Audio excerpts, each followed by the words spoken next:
Salut les amis. Il y a quelques années, seule la crème de la crème pouvait se permettre de voyager sur un paquebot de luxe. Heureusement, à notre époque, les gens de la classe moyenne peuvent s'offrir un billet à bord d'un navire touristique géant, où toutes les tempêtes et les malheurs seront oubliés grâce à la variété de divertissements, de plaisir et de confort. Et dans la vidéo d'aujourd'hui, je vous invite à voyager à bord des plus grands paquebots du monde. Commençons. Harmony of the Seas. Le prédécesseur du détenteur du record moderne était Harmony of the Seas de Royal Caribbean, qui appartient également à la classe Oasis. Le navire a été lancé en 2016 et peut accueillir 6687 personnes. L'une de ses caractéristiques distinctives est le toboggan aquatique Ultimate Abyss, sur lequel les vacanciers peuvent descendre sur 10 ponts à une vitesse de 15 km/h. Harmony of the Seas a une capacité de charge de 226 963 tonnes brutes et une longueur de 362 mètres, similaire à Symphony of the Seas. Allure of the Seas. L'Allure of the Seas a été introduit en 2010 et fait également partie de la famille Oasis. Les 6687 passagers du navire peuvent choisir entre 25 restaurants, 4 piscines et 10 jacuzzis. Le point culminant de ce bateau de croisière est l'immense théâtre de 1380 places qui accueille des comédies musicales de Broadway primées au niveau international, telles que Chicago. Royal Caribbean coopère activement avec DreamWorks Entertainment afin que vous puissiez rencontrer des personnages de dessins animés célèbres à bord de l'Allure of the Seas et d'autres navires de la même famille. La capacité totale de transport du paquebot est de 225 282 tonnes de registre et sa longueur est de 360 mètres. Oasis of the Seas. Oasis of the Seas est le premier navire de la ligne Oasis. C'est sur lui que le système d'organisation de l'espace sous forme de ville a été appliqué pour la première fois en 2009. Aujourd'hui, ce concept est une sorte de standard. Lors du premier lancement du navire en 2009, sa capacité en passagers était considérée comme un record. 7680 personnes. Par ailleurs, la piscine la plus profonde jamais construite était sur ce navire. De plus, les vacanciers de l'Oasis of the Seas pouvaient regarder des projections exclusives de la comédie musicale Hairspray de Broadway. MSC Meraviglia. Ce paquebot est devenu le premier représentant de la classe Meraviglia de MSC, Mediterranean Shipping Company. Meraviglia a été lancé en 2017 et un deuxième navire similaire est entré en service en 2019. Il peut accueillir 5714 passagers et le plus insolite parmi les divertissements est le Cirque du Soleil, qui donne des spectacles 12 fois par semaine dans le cadre d'un accord exclusif avec MSC. La plupart des itinéraires de la croisière MSC Meraviglia passent le long de la Méditerranée, de sorte que les touristes se voient principalement proposer une cuisine locale. Par exemple, il y a un restaurant de la chaîne italienne populaire Italy à bord. Il y a aussi une promenade intérieure sur le paquebot disponible pour les vacanciers 24 heures sur 24. Sur son plafond, il y a un immense 480 mètres carrés, sur lequel une variété d'images sont diffusées, créant une atmosphère unique dans la pièce. Norwegian Bliss. Le paquebot Breakaway Plus de Norwegian Cruise Line est entré en service fin avril 2018. Les navires NCL sont facilement reconnaissables de loin grâce à leur conception de coque frappante. Il existe aujourd'hui 4 navires de classe Breakaway Plus. Une caractéristique distinctive des paquebots de NCL est que les restaurants ne sont pas situés à l'intérieur comme dans la plupart des navires, mais sur la partie ouverte du pont, afin que les vacanciers puissent simultanément profiter d'un délicieux dîner et de la vue de la mer.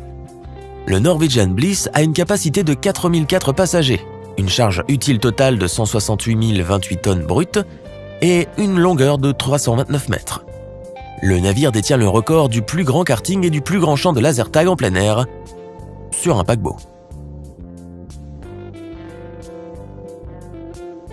Quantum of the Seas.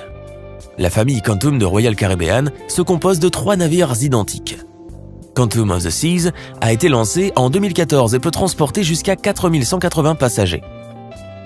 Bien que ce paquebot soit beaucoup plus petit que les navires de classe Oasis de la même compagnie, le reste promet d'être non moins mouvementé. Conçu spécifiquement pour le marché asiatique, ce navire est principalement utilisé pour les croisières en provenance de Chine, car son style, ses divertissements et sa cuisine sont adaptés à l'ethnie locale. En plus d'un grand casino, Quantum of the Seas possède également son propre circuit. Un cercle pour ceux qui souhaitent se familiariser avec l'art du cirque, de nombreuses promenades et des espaces ouverts. Les vacanciers peuvent également choisir entre 18 restaurants et pour les amateurs de sensations fortes, il y a un simulateur de parachutisme, North Star, très réaliste, et une attraction sous la forme d'une capsule de verre qui s'élève à 90 mètres au-dessus du pont supérieur du paquebot. À partir de là, une vue imprenable du navire lui-même et sur les eaux environnantes. Et n'ignorez pas le Bionic Bar, où un robot barman vous préparera un cocktail. Anthem of the Seas. Le deuxième paquebot de la classe Quantum Anthem of the Seas est le seul navire de cette famille qui navigue dans les eaux de l'océan Atlantique. Le premier voyage du paquebot a eu lieu en avril 2015. Il s'agissait d'une croisière de 8 jours entre Southampton en Grande-Bretagne et les ports de France et d'Espagne. L'hymne des mers accueille 4180 vacanciers et a une jauge brute de 168 666 tonnes brutes, ce qui en fait le plus gros navire jamais entré dans le port d'Halifax, de la Nouvelle-Écosse au Canada, en 2016.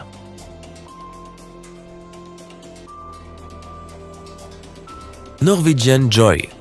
Un autre paquebot NCL, le Norwegian Joy de 334 mètres, a été construit sur commande de la Chine. L'intérieur a été conçu conformément aux préférences de la plupart des touristes chinois. Et la coque du navire a été conçue par le célèbre artiste Tan Ping. Le tonnage total du navire est de 167 725 tonnes de registre. Depuis 2017, le Norwegian Joy navigue entre la Chine et l'Australie et peut accueillir jusqu'à 3883 vacanciers. Contrairement aux autres navires dans cette liste, ce paquebot n'a pas l'anglais comme langue officielle, mais le chinois, mandarin. Symphony of the Seas. Le plus grand navire de croisière à ce jour est le Symphony of the Seas de Royal Caribbean. Le navire géant de 18 ponts appartient à la classe Oasis. À bord, il y a 22 restaurants, 24 piscines, 2759 cabines et un immense parc avec des plantes tropicales. En outre, le navire possède le plus haut toboggan aquatique du monde, qui est exploité en eau libre. La capacité totale de transport du paquebot est de 228 081 tonnes de registre et sa longueur est de 362 mètres. Symphony of the Seas est subdivisée en 7 villes, chacune avec un style de quartier. Une telle organisation de l'espace est une particularité de la classe Oasis, et les passagers adorent explorer les particularités de chaque ville. La capacité maximale de passagers du paquebot est de 6 680 personnes. Et le personnel et le navire lui-même sont parfaitement préparés pour un si grand nombre de passagers. Le premier voyage Symphony of the Seas a eu lieu en avril 2018. Mais ses jours en tant que plus grand navire de croisière du monde sont finis. En 2021, le 5e navire de la classe Oasis doit être lancé, dont les dimensions annoncent d'être encore plus impressionnants. Les amis, lequel de ces navires, à votre avis, est le plus atypique? Écrivez-le dans les commentaires. Ce sera tout pour aujourd'hui. Likez la vidéo, abonnez-vous à la chaîne et à bientôt!